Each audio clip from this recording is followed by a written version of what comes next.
धार्मिक सणामध्ये मूर्तीपूजेला मान्यता आहे, त्या सर्व मूर्तीपूजेमध्ये आज प्लास्टर ऑफ पॅरिसच्या मूर्त्यांनी अतिक्रमण केलेलं आहे. काय झालंय की मोठ्या मूर्त्या आम्हाला पाहिजे, हलक्या मूर्त्या आम्हाला पाहिजे, अशा रीतीनं ते एका पुढे एक, म्हणजे माझा आहे त्याच्यापेक्षा तुझा हवा.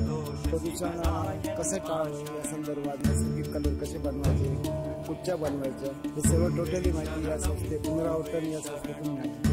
वॉल्सन आणि कॅमल या कंपनीला आमची विनंती आहे की त्यांनी नॅचरल कलरमध्ये पण उतरावं, जेणेकरून पूर्ण तुमची मूर्ती नॅचरल होऊन जाईल. गणपती बाप्पा मोरया, पुढच्या वर्षी लवकर या, हे वाक्य आपण सगळेच बोलतो नाही का?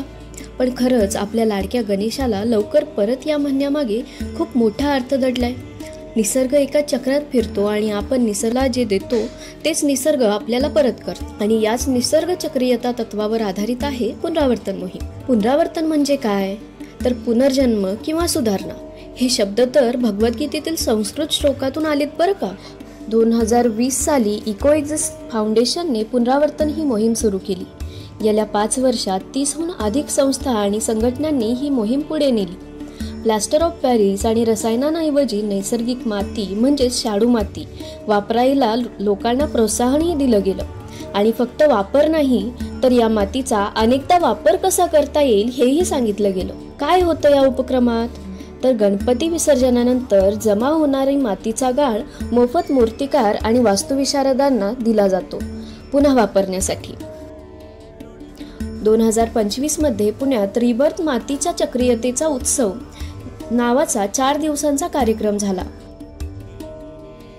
गेल्या 2 वर्षात 8 वास्तुविशारदांना ही विसर्जनाची माती मिळाली आणि त्यांनी त्या मातीपासून काय काय केलं बघा.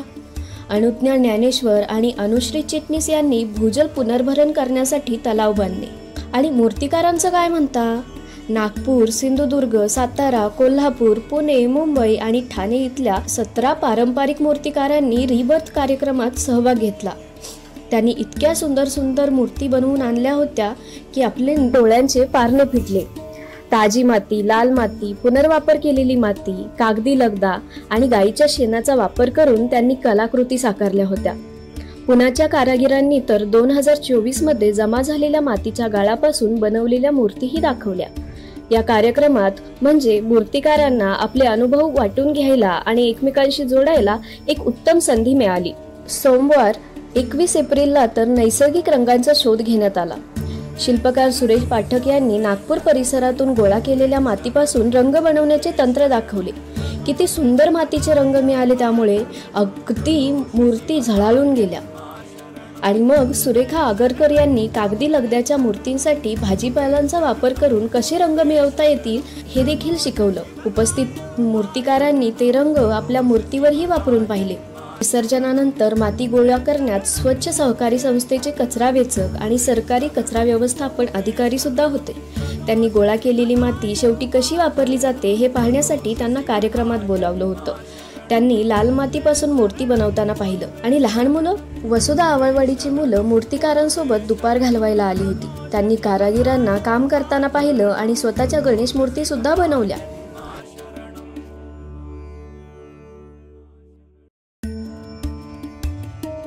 पुण्यात 200हून अधिक गणेश मंडळे सार्वजनिक उत्सव आयोजित करतात.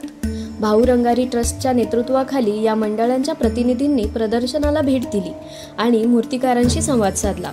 मूर्तिकारांनी त्यांना समजावलं की नैसर्गिक साहित्याचा वापर करूनही मोठ्या मूर्ती बनवता येतात. म्हणजे मूर्ती बनवणारे आणि त्यांच्यात सर्वात मोठ्या ग्राहकांमध्ये थेट संबंध निर्माण झाला भविष्यात एकत्र काम करण्यासाठी. पुणे महानगरपालिकेने सुद्धा कार्यक्रमाला पाठिंबा दिला. त्यांनी शैक्षणिक स्टँडीज प्रायोजित केले, जे 4 दिवस पुण्यात 20 ठिकाणी लावले होते. पर्यावरण विभागाचे प्रमुख श्री मंगेश दिघे यांनी कारागिरांशी संवाद साधण्यासाठी आणि प्रदर्शन पाहण्यासाठी भेट दिली. पूर्ण इकोव्हिजन फाउंडेशन, टीम स्वच्छ कल्याणी नगर आणि बावधन सिटीझन फोरम्सच्या स्वयंसेवकांनी 10 मेट्रो स्थानके आणि 10 सार्वजनिक उद्यानांमध्ये जाऊन लोकांना पुनरावर्तन मोहिमेबद्दल सांगितले. आणि शेवटी वसुंधरा दिनी अतिरिक्त महानगरपालिका आयुक्त श्री पृथ्वीराज BP यांनी पुनरावर्तन वेब ॲप्लिकेशन ते PMC केअर मोबाईल ॲप्लिकेशनमध्ये जोडलं. आता महाराष्ट्रातील नागरिक पुनरावर्तन वेबसाईटवर जाऊन गुगल मॅपच्या मदतीने जवळचे पुनरावर्तन केंद्र शोधू शकतात, मातीदान करण्यासाठी नोंदणी करू शकतात आणि संग्राहक किंवा स्वयंसेवक म्हणूनही सहभागी होऊ शकतात. अधिक माहितीसाठी www.punravartan.org ला भेट द्या आणि आजच या चळवळीत सामील व्हा.